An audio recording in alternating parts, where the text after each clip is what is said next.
Pourquoi, depuis la nuit des temps, les formes simples fascinent? La réponse, vous la trouvez aujourd'hui dans les 250 œuvres exposées Galerie 2 du Centre Pompidou-Metz, qui en partenariat avec la Fondation Hermès et le Palais de Tokyo de Paris, fait le jour sur des formes essentielles, fondamentales, qui dans leur simplicité ouvrent le champ des possibles. Un récit poétique, tout en courbe, pour nous conter l'histoire de la modernité. Il ne s'agit pas d'une exposition seulement d'histoire de l'art ou seulement sur l'art moderne, il s'agit d'une exposition qui est faite pour se refléter dans chacune de nos expériences personnelles. Comment est-ce que vous avez vu la Lune la première fois? Quel effet a-t-elle fait sur vous?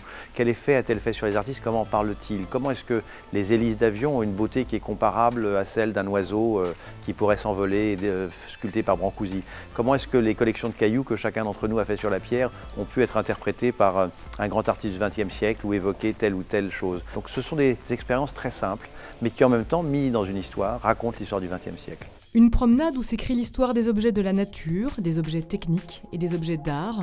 Des formes simples d'où, sous le regard des artistes du XXe siècle, surgissent des formes nouvelles, comme ces objets mathématiques élaborés par des scientifiques pour figurer l'invisible.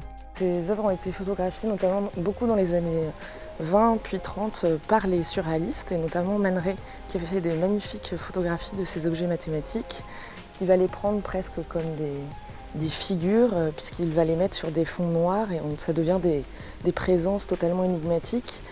Et pour nous c'était des objets très importants pour l'exposition qui montrent justement tout d'un coup l'énigme de la forme simple, cette fascination pour une forme qui peut évoquer plein d'autres formes, c'est-à-dire une forme qui, dans la puissance de ses courbes, dans sa simplicité, tout d'un coup permet à l'imagination de se développer et permet à l'homme finalement de projeter énormément de choses.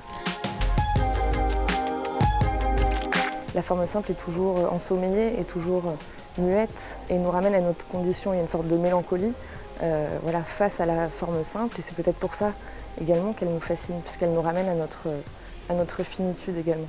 Car, simple en apparence, les œuvres exposées n'en restent pas moins complexes, avec ce pouvoir latent de contenir d'autres images pour mieux nourrir votre imaginaire.